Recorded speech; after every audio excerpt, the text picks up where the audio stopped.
Hey everybody, it's Carrie Overbrunner. I have with me a awesome author. She is a world changer. That's why we connected together. She is the author of Fix My Boss. Molly McGrath, welcome to the show. Oh, thank you for having me, Carrie. I'm excited. I'll tell you what, you reached out a while ago with this incredible book, and it has gone through multiple edits. We've retitled it, maybe even. Did we come up with a new title? Yes, we did. The first call we were on there, you're like, no.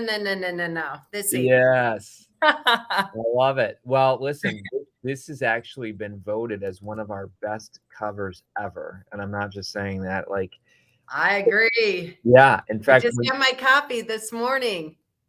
tell people when you posted it online, like, I've never seen the response. Why is that? Why did people resonate with the cover? Well, for multiple reasons. Number one is just the starkness of it. And I love the pencil that when we first designed this, and the first pencil was just perfect and pristine. And you're Yeah. like, nope. This needs to be marred. It needs to be bloody. It needs to be dirty. Stress, right? We gotta have stress in there. Yes, stress. Why is that? Why is this such a stressful time in the world today if you're an employee or a boss? Well, I think it's been stressful from day one. Number one, the unspoken rule book that employees have been given is you're lucky to have a job. You should show up, do what you're told, put your head down, keep your mouth shut, and you'll be rewarded with a paycheck. Mm, And but from bosses and leaders and entrepreneurs, especially small business owners, they're secretly begging for their employees to step up and lead. They want their insight, they want their voice. Everybody wants the same thing, but they're not speaking the same language. And originally, this book was called Fix My Employee. yeah. And after you and I started digging in, you're like, it's Fix My Boss. It really truly is, because bosses want their employees to step up and lead. As employees, and I was an employee at one point, we assume you're allowed to be an entrepreneur. Mm, Somebody gave you this award to hang your own shingle, open your own business. And sure. as employees, we're like, wow, you own your own business. You must have all the answers. You must have a secret playbook Mm. that will tell us exactly what to do, how to do. And as you know, as entrepreneurs, we don't have any rule book, and it's very lonely space. Listen, you got Alan jumping in from Portugal. You have people literally all over the world watching. In fact, we're going to ask people to share this, tag a friend. I'll tell you why you want to. Listen, Molly has this very unique ability to, and I use that word from Dan Sullivan Yes. of Strategic Coach. But I tell you what, so I have not been an employee for 11 years. Okay. I'm about to become an employee. I'll share that story later, but I'm going to actually work in association with the university. So I'm reading your book in new ways now. But what I appreciated about your book was that you totally get the boss thing. Like, as I'm reading this, I'm like, oh my gosh, I wish our employees would read this. Not because, ooh, they don't understand us, but there's a lot of pressure. Molly, we have one thing in our business where there's not a lot of mistakes can cost us much, but there's this one thing that we do that can cost a $60,000 mistake. Hmm. And we've almost made that mistake multiple times. And you have too many of those in a row, and like you're done.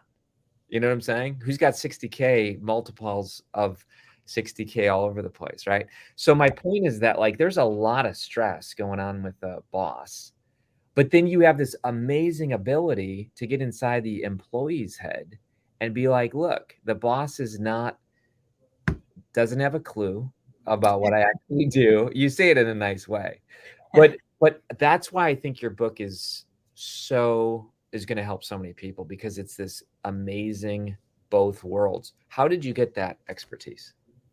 Well, number one, I was an employee for many, many years until about 2000 when I started my first business. But I had an extraordinary boss, my first boss, who Mm. also is a strategic coach graduate. Worked Wow. for him, Hoffman process, highly, highly involved in the professional and personal development world back in 1997 when Wow. coaching was not a street term, especially as you know, my background comes from the legal space. Okay.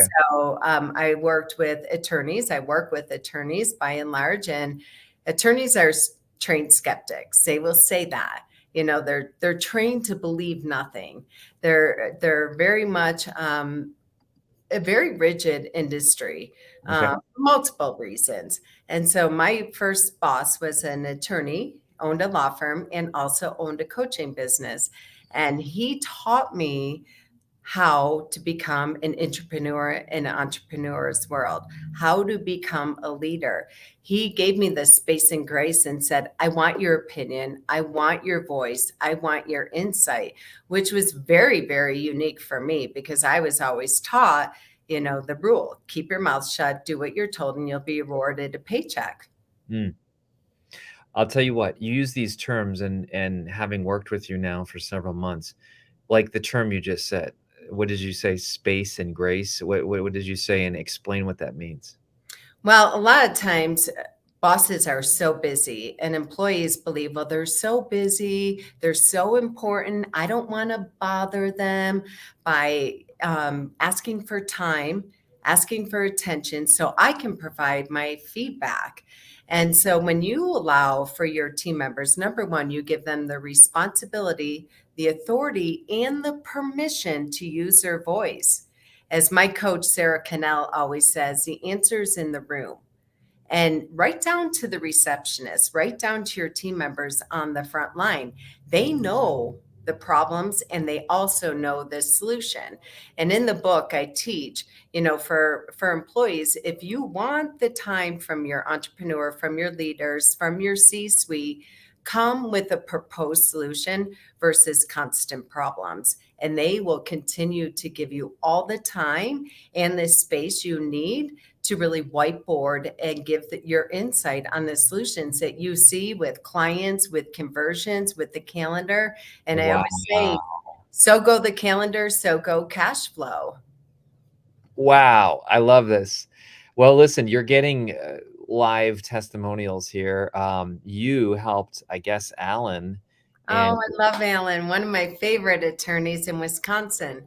wow, and you gave, his firm insight that truly changed their path. How cool is that for you to see stories like this, some of your clients weighing in? We got a lot of people jumping on, watching. I think we're on LinkedIn, we're on Facebook, we're on YouTube, we're on Twitter, all different channels. This is only one channel that shows the viewers.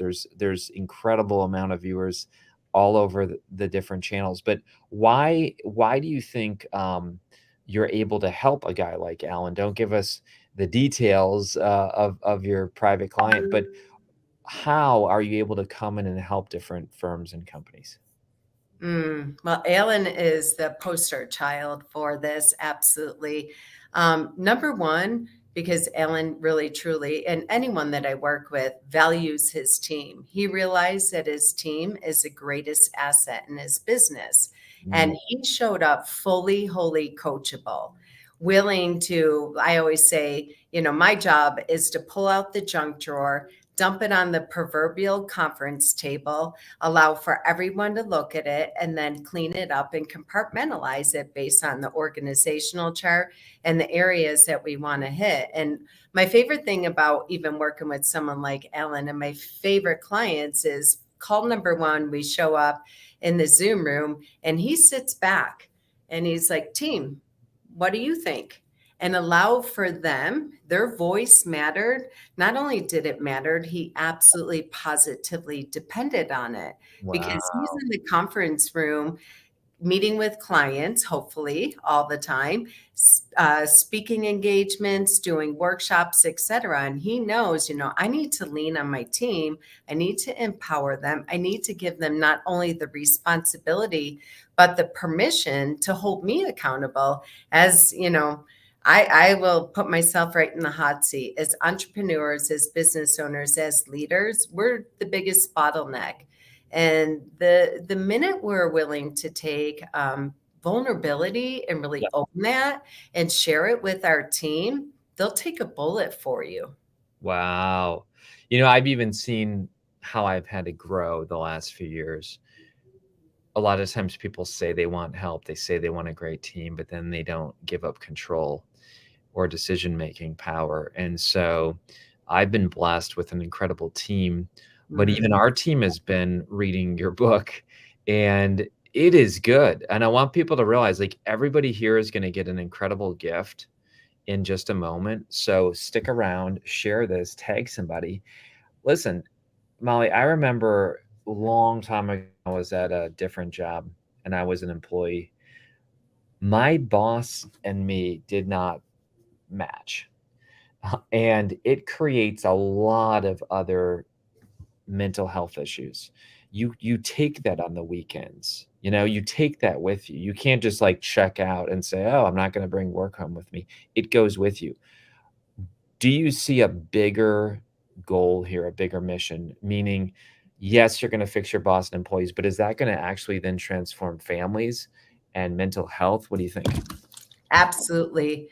I've had team members tell me that when you can hold space for your team to speak their truth and to share with you what's working and what's not working, one of the best practices that I put in the book is for you to do a daily huddle, for everybody to do a locker room huddle like you would if you're on the Super Bowl playing field at the beginning of the day and the end of the day. Before you walk out into your vehicle, if you're in brick and mortar, or before you leave your virtual office and shut your door, to allow for you to really leave it at the office. I see so many people where they cannot stand their job. And guess what?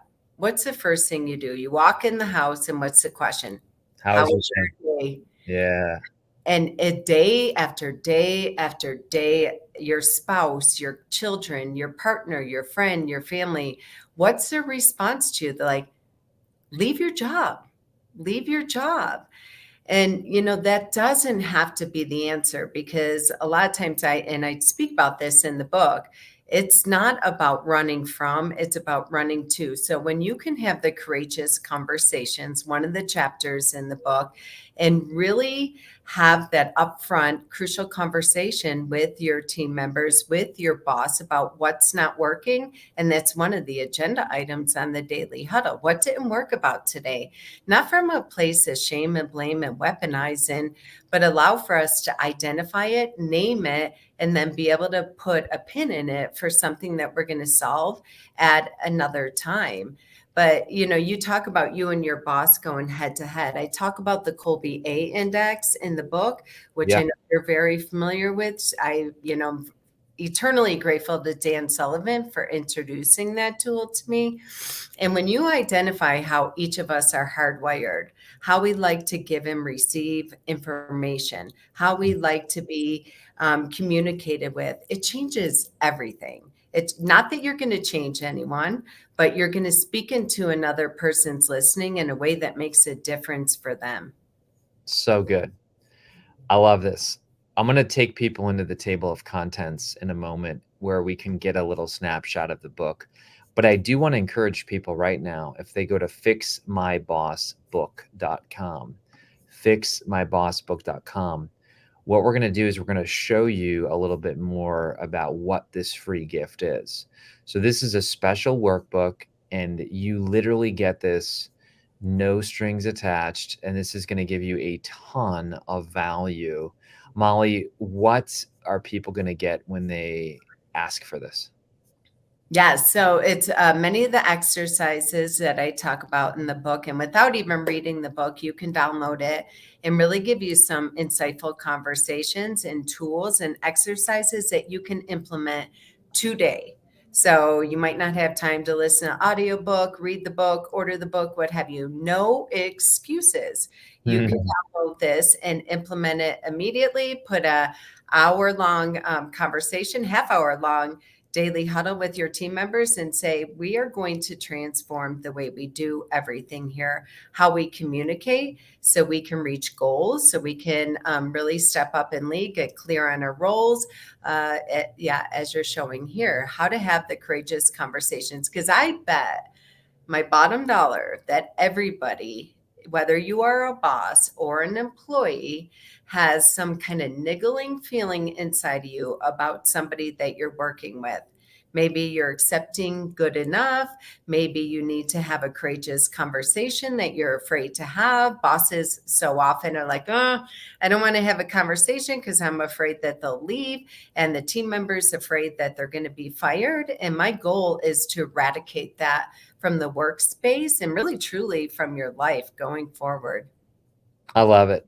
You have people like Sherry who said, I'm already listening to the Audible version even this morning at breakfast. And I know Dave is here as well, but you have this, audio book now, and you have the physical book and the ebook. And oh, by the way, look at this. You got to see this. This is so cool. Right now, I saw this for the first time. You are the #1 new release on Amazon. They only give this orange flag when you're really crushing it. So look at you, my friend. Kindle, audio, hardcover, paperback. No excuses. I mean, this book is unbelievable. What do you hope happens with this book? My greatest wish with this book is that employees really understand that their entrepreneur, their leaders, and their business owner Mm, value them, that they are the most valuable position within their law firm or within their business or what have you, and that we can make this shift.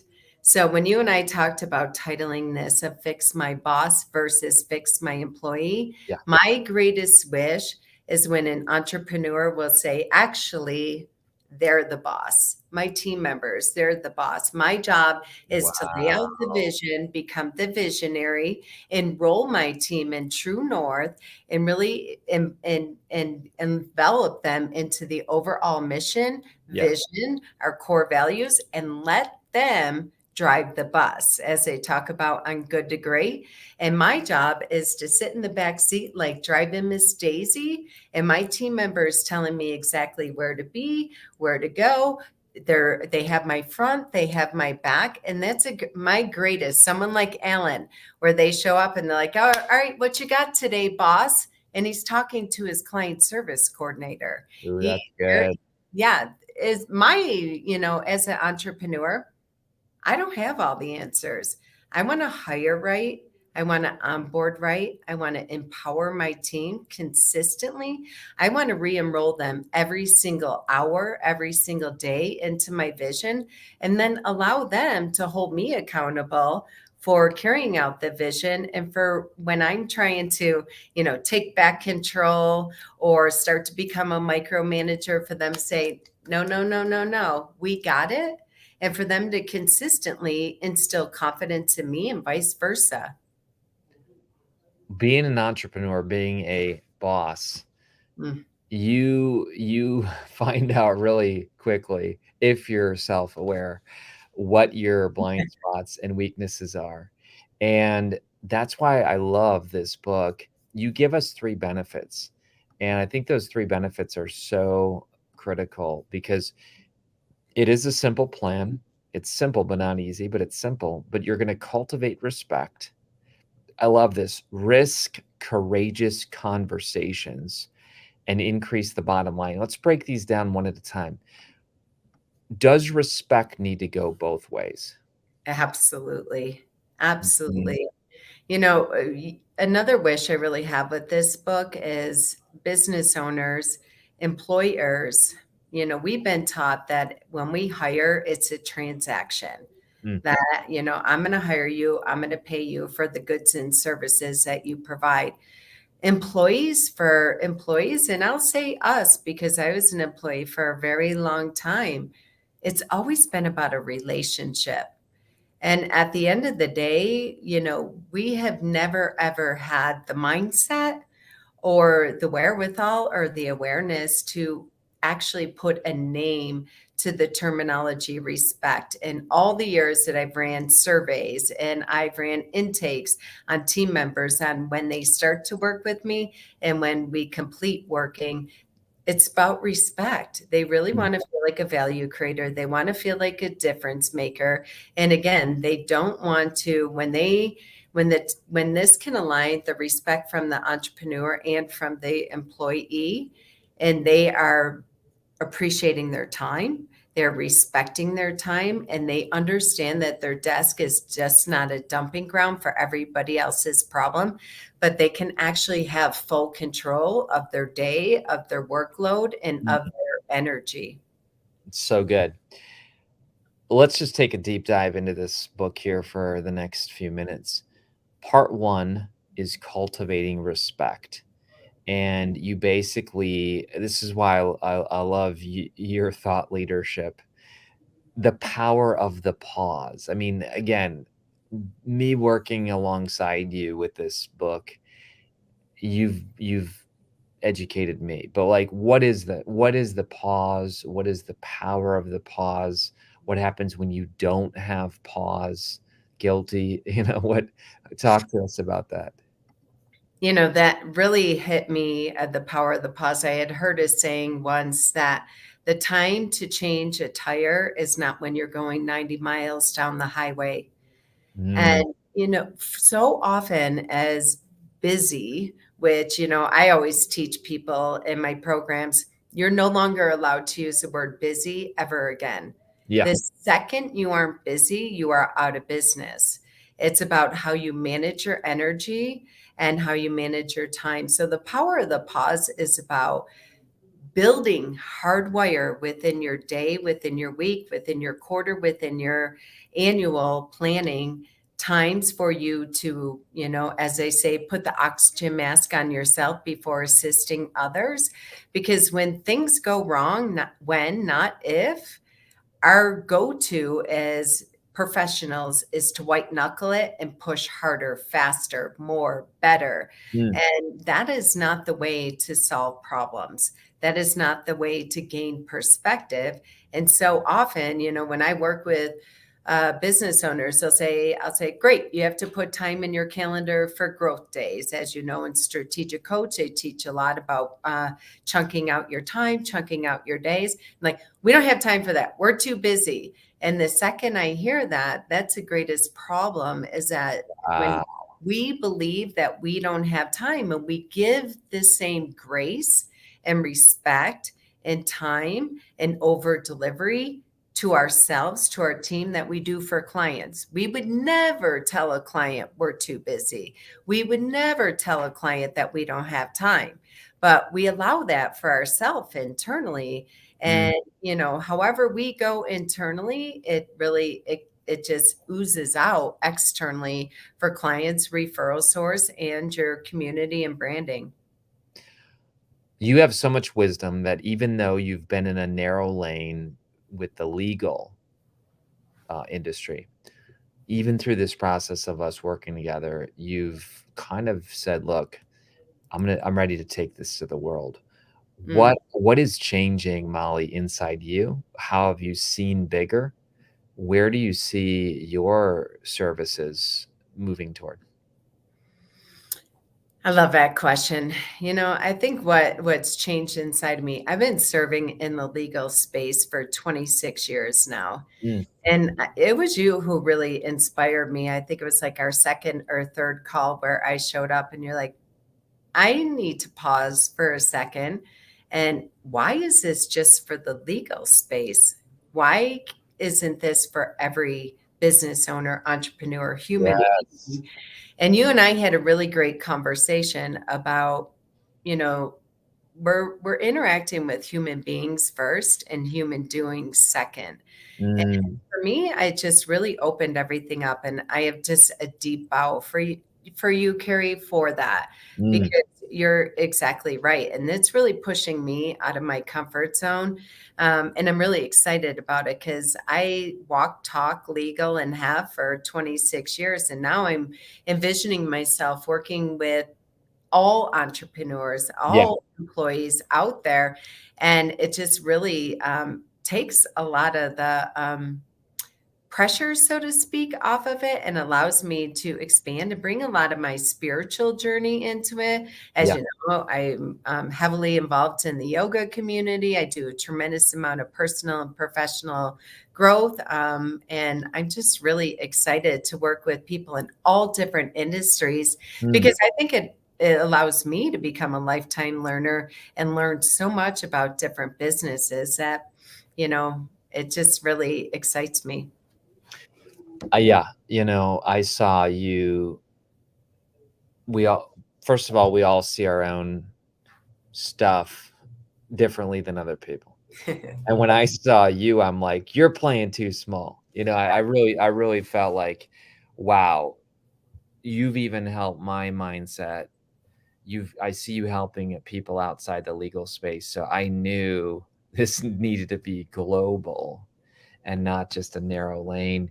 What do you think your current first of all, everyone who's watching this can now have a resource, which is Molly McGrath and this book, which I would say what your unique ability is essentially building those three benefits: cultivating respect, risking courageous conversations, and increasing the bottom line, and between bosses and employees. Yeah, when I did the unique ability exercise from Strategic Coach back in, God, 1997, I think was the first time that I did it. And recently I did it again, where for anyone who's not familiar with it, you send very simple question, what do you think my unique ability is to your top 20, combination between friends, families, workers, bosses, etc. And again, 100% came back that I'm a connector. Wow. And, it just made me, even since this book came out, I got a email saying, "Hey, would you mind speaking at the Woman in Construction conference?" I'm like, construction? I know nothing about construction. Yeah. But you know what? It's the principles. They're just transformative, and they go against any industry, any employer. I love it. In your book, you tell a story. What's the name of those characters? Because it's really a composite of you're not revealing any personal client, but you're basically taking personality traits of your different clients and using them as a composite. And then we follow the story of this boss and employee that are in crisis. And why did you write the book that way? And who are these people? So the names have been changed. And yes, this story is not unique to Bob and Don. Within the book, they are, I've seen it over and over again in 26 years. And, the core essence of it is so often, as you know, I do recruiting as well. And the core essence, every single phone call that I get from an employer, it starts with this: "Molly, I need someone that comes batteries included. I don't have time to train them." And I'm like, "Okay, great." They miss, check the box, skill set, knowledge, all that. A rap sheet of a resume that would blow your socks off, right? They come. You don't have to train them. But guess what? You still need to give them time, attention, and feedback. Wow. They're a human being. This is a relationship. The human doing comes second. And so the story that transcends throughout the book is not unique at all to these two characters within the book, of that we hire someone and then we give them their job description and then we expect them to go and perform without any feedback from us, without time, without coaching, without leadership, Mhm. without mentorship. And I think as an entrepreneur, as a CEO, as a leader, whatever job description you have, our number one bullet point in our job description is to provide possibility, to be available for our people, to hold that space for them and give them time and attention, and over and over and over again. Like, even as early as last night when I was doing an interview with a strong CEO candidate, I ask over and again, why are you looking for a new job? Why are you interviewing with a recruiter today? And over again, the number one answer is, I'm looking for more opportunity. But when I peel away the layers of the onion around that, it's not more money. It's not Mercedes, level benefits. It's not bonuses. It's not ownership. It's not none of that. It's really, I want to be seen. I want to be connected to the heartbeat of the business. I want to get the respect of having my entrepreneur actually give me time. And that's where people are so starved. And it's quite simple, as you said. It's not easy, but it's simple. If anything that people could take away from this book, like, shift your mindset, Yeah. and your people are not a bother to you. Mm, that's so They good. your time. It's our duty as entrepreneurs and as leaders to give our people time. And I mean undivided time where you're fully, wholly present. Because I always say you're responsible for the energy you bring in the room and you leave in the room. And so often, employees don't have this precise language to say this, but it's just the thundering silence and the busy energy that is just leaking through the walls of your business that is unnecessary. That's why I'm so passionate about the power of the pause. We'll do a 3 minutes of speed round here, and then lead people into the next step. The next step, by the way, folks, is literally for you to go right now and get this absolutely free workbook, Fix My Boss workbook. It's fixmybossbook.com. And you get an incredible treasure trove of bonuses here. So thank you, first of all, Molly, for being so generous and creating this tool. That's awesome. And then, let's just say to the skeptic here who says, okay, this all sounds soft. This all sounds like it's, just going to take a lot of time, and we're all about profit here. And, we got to pay the bills. What would you say is the truth that if you do these first two parts, will the bottom line increase? And if you don't, will you actually be taking away profit? Absolutely. The bottom line will absolutely increase because your team members will step up and lead within chapter number 1. Now, it Wow. cannot be lip service. You really, truly, as the boss and the employee, whoever's reading this book, you really have to take a pause and make sure, am I ready to change my ways? And it's about the 2 millimeter shift. It's not about transformation. And I don't even love the word change because people freak out when they hear that word. But yes, it's possible, but you have to take a look at yourself, what part you're playing within Mm. this, and where your belief is. Do you really believe that you can impact the bottom line? And so often we're going to chase strategy and more strategic roadmaps when really, truly, it's just the relationship that you have and the environment that you create for the permission to lead and grow. Molly, you can see here, Amazon doesn't lie. Uh, I purchased this book on June 14th. Why? Because I believe in it. In fact, I know our newest hire, Ruthie, is watching this. And, Ruthie, I want to encourage you to read this book because you're our newest hire. And I think that it will go very far. This should almost be essential onboarding. What do you think? I agree. Absolutely. Because what I like about it, the essential onboarding piece of it is because it takes the pressure off the entrepreneur. we don't have to onboard our people. We don't have to have a perfect script for it. It's a collaboration. So when you have your team members read this book, and it's a sneaky way about Fix My Boss, it's also for you to let go of control and empower your people to step up and lead. And it's a collaboration. So it's not all on us as an entrepreneur, as a leader, as the C-suite to have to do it all. They will actually lock arms with you and do this 80% of it for you. Your job is to actually not be a control freak, to actually give up control and give your team members your available presence and come in there with authenticity, because it's not just, okay, great, I give you 30 minutes, clock's ticking. You actually have to be present and be available for them and really engage. And it's just crazy how it's that simple. That's awesome. I'm taking away many things from this chat. Even one, I don't know if you caught it, folks. She said it quickly, but you had to catch it. It was her explaining one of her past clients, and you basically said that he calls his employees bosses. Mm-hmm. And I go out of my way to tell my team that I'm not your boss. We're a team, but I've never called my employees bosses. But you want everybody on planet Earth will say, I want my people to be self-managing. I want them to be responsible. I want them to be their own boss.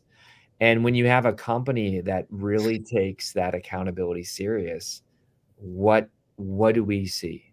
Molly, you've seen some amazing successes, amazing results. What's a company that really gets, not the name of the company, but like talk to us about the culture. Give us the final picture of where we want people to be with this fix my boss, fix my employee mindset. Yeah, it starts with the hiring process, and I'll do it really quickly from that place, from a place of a job ad, especially in this employee-driven market. I'll Wow. just say this really quickly. The pandemic, and I know people are sick of hearing it, but the gift of the pandemic is it caused everyone to pause and sit on their couch and take stock of their life. Everyone, Wow. personally, professionally, what have you. And I hear this from candidates all the time.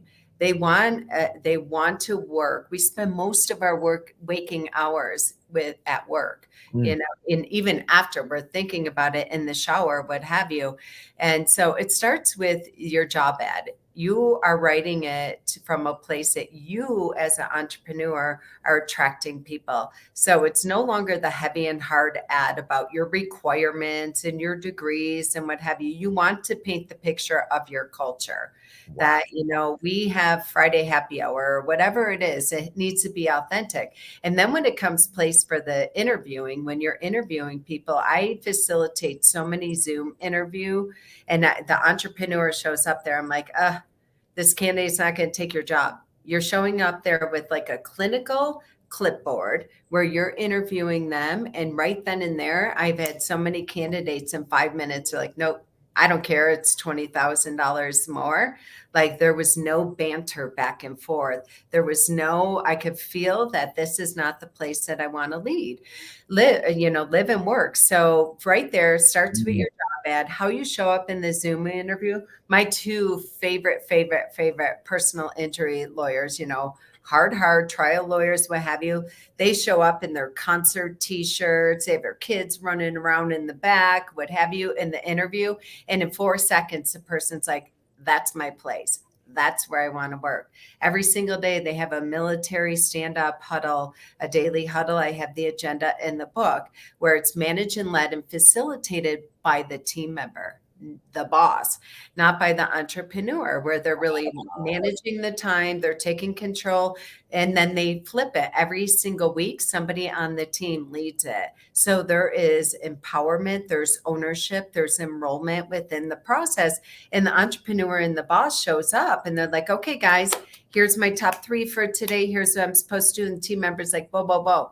You didn't do this, and this yesterday. What's going on? Where can we help you? Where can we support you? What happened? And getting deeply, deeply curious. So they have employee growth plans every single quarter where the employee's doing a self-evaluation of their job, of the culture, of what have you. The employer's doing that. And then when they come together, it's a coaching conversation. It's not a performance review. Mm, It's not your head's on the chopping block if you're the team member. And it's not I'm backed against the wall as an entrepreneur where I'm going to be held hostage to give raises, where they're just very subjective. I see a lot of people saying, I need what Molly has. I know we have the free workbook. I know we have the book in via ebook, audiobook, hardcover, softcover. You do speaking. What does it look like if somebody says, I need Molly to help us? What does that look like? I'm so excited. This is my favorite thing that I get to do every single day. I've created an academy that's taken 26 years of all my coaching, one-on-one coaching, training, speaking, etc. And it's called Fix My Boss Academy. Nice. And I would love to give away a free admission as a gift today for any. What? Yeah. For anyone that downloads the book, I'm going to do, or the workbook, I'm going to do a drawing on Friday and give free admission to and it's one fee for the entire business. And give me your team. And this is a program that is for the employees to support them on how to step up and lead, become an entrepreneur, and learn how to really, truly fix and lead your boss. Okay. Folks, I don't know if you just heard that, but she's saying that she's going to take all the names of people who get their workbook free. Mhm. Okay. So, first of all, you already get a gift by putting in your name and email so she can send it to you. You get all these exercises. But then, if you do this by what day? When is your drawing? Friday. Okay. So if you do this before Friday, she's going to take all the names and she's going to pick one, and you are going to get a free access to the Fix My Boss Academy, recently rebranded because it's so important for across industries. That's amazing, Molly. I think that's great. I'm going to give you the last thing to say. And again, you got a lot of people jumping in here. People are saying you're generous. They're excited. Um, as we close right now, what's your final word? My final word is for team members, by and large, for you. Your entrepreneur, your boss will give you consistent responsibility, more opportunities, the more that you instill confidence in yourself and Mm, in your entrepreneur. And when I hear that, I hear from entrepreneurs all the time. They don't seem confident. And I'm like, have you created a culture of confidence? So maybe your current boss, you're lacking the culture. Maybe you're not getting the time. Maybe you see the answers at the front room. It's available for you in this book, in the workbook, and in the program. Work on your confidence. And, my favorite quote, and I'll just end with this, is from the movie We Bought a Zoo. And I love when Matt Damon says, all it takes is 20 seconds of insane courage. So you know the solution to any problem that you are facing in your company, within your role, and your voice matters. Your boss wants to hear from you in regards to what the solution is. So use your voice, increase your confidence, and really have that courageous conversation, because that's where all the solutions and answers lie. wow. Amazing. I know what some bosses are thinking right now. I'm just going to say it. Some bosses are thinking right now, the quote, it's a little bit strong here, but hang on. But it's I suck. Okay. Because you gave us a glimpse of the ideal. And there's a lot of bosses inside who are thinking, wow, if I could just be that, if I could just do that. But I'm not there yet. But I think what you just gave us, Molly, is a picture of what could be. And so we got people already saying they want the replay. Um, but I would just encourage anybody, if you're a boss right now, like me, who says, wow, I have room for improvement, because I do. And I know probably most bosses do. Don't be self-deprecating. Don't be discouraged. Say, I'm going to get a hold of this book, or I'm going to get a hold of Molly and improve. So, Molly, mind blowing. Thank you so much. You had a great audience, and I just see you expanding your gift to the world. Thank you, Carrie, and thank you to your team for all your hard work on this. I would not have been able to get this book, as you know. I've been written 2 other books and gone through the process, and your team, your company, hands down, made it not only easy but enjoyable. Awesome. Well, our team really enjoyed working with you, and we see you going big places. So thanks everybody for being here. Get her workbook now and get her book, and go ahead, fix your boss. We'll see you.